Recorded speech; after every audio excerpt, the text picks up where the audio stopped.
enhance your nose so that it can do its job.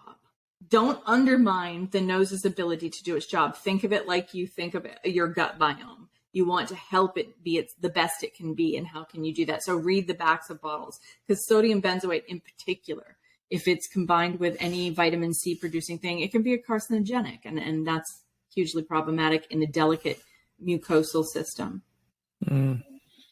So really, it's like an antibiotic up the nose, really. Yeah.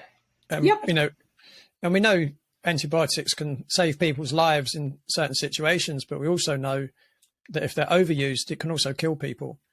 Right. Right. I mean, you spoke about MRSA earlier, and, you know, we know that that's a very dangerous superbug. You know, we call them superbugs over here in the UK, and they're generally caught in hospitals, right? Well, what do they do in hospitals? They sterilize everything. Right. Do you know what they're starting to use in hospitals now? Medi-honey, super honeys to fight the super bugs. So have you ever talked to anybody about how Manuka works against superbugs? What makes a super honey a super honey? No. Let me nerd out about that for a second. So for instance, they're now using super honeys in alginate bandages for dirty field wounds in the military. So the military now have basically honey infused dressings. So basically how a honey is classified as super honey is that all honey has UPF, unique peroxide activity. So it has like a level of peroxide that allows it to, you know, deal with a cut or a wound and keep it from getting infected. But a super honey has some quality that goes far beyond that. And when it comes to Manuka honey can reverse antibiotic resistant bacteria. So for instance, if you've got a wound that has gone septic and you've gone septic systemically and your wound is the source of that, that's your colonization site.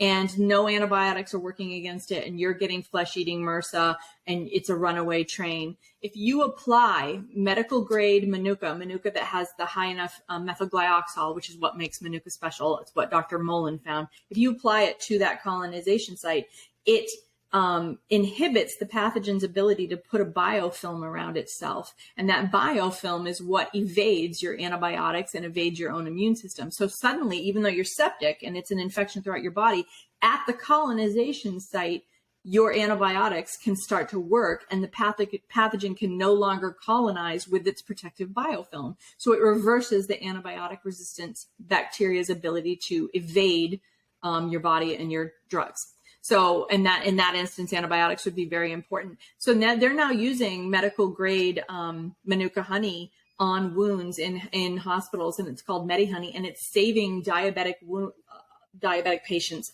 limbs from being cut off. It is remarkable stuff. And there are other super honeys around the world. For instance, there's a Scottish Highland heather honey that works in the exact same way as Manuka in terms of reversing antibiotic resistance, but they don't know why. It's not methylglyoxal in Scottish Highland heather honey. They haven't figured out what that component is. And they've also tried to replicate the honey's ability to do this by taking ordinary raw honey and then adding methylglyoxal to it. And it's not quite the same. It can't achieve the same effect that the bees are achieving on their own with their own saliva, their own enzymatic activity in the tea tree. So the bee magic cannot be replicated.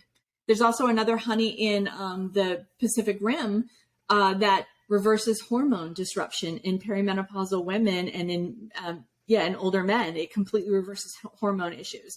There's a propolis, which is a honey byproduct, a beekeeping byproduct in Brazil that destroys small cell lung cancer.